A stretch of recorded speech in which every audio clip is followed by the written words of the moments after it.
Hi friends, అందరూ ఎలా ఉన్నారు? అందరూ బాగుండాలి, అందులో నేను ఉండాలి. మా ఊర్లో అయితే చాలామంది అమ్మవారి విగ్రహాన్ని పెట్టి నవరాత్రులు చేసుకోవడానికి చాలామంది చాలా ఏరియాలలో విగ్రహాలు పెట్టడానికైతే రెడీ అయిపోయారు.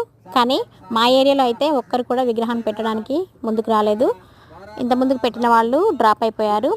అందుకోసమని ఈసారి మేమే పెట్టాలని నిర్ణయించుకున్నామండి. కానీ చాలా లేటుగా నిర్ణయం తీసుకోవాల్సి వచ్చింది. అయినా కూడా అనుకున్న వెంటనే మేమందరం కలిసి అమ్మవారిని విగ్రహం పెట్టడానికి స్థలం నిర్ణయించుకున్నాము. వెంటనే అయ్యగారికి ఫోన్ చేశాము. అయ్యగారు కూడా అందుబాటులో ఉండి వస్తా అని చెప్పారు. మాకు అనుకున్నట్టుగా దొరికారు. తర్వాత అన్ని పనులు కూడా చకచకా అయిపోయాయండి. వెంటనే ఈరోజు భూమి పూజ చేస్తున్నాము. ఆ అమ్మవారి అనుగ్రహం అందరికీ ఉండాలి, అందరినీ చల్లగా చూడాలని వేడుకుందాం.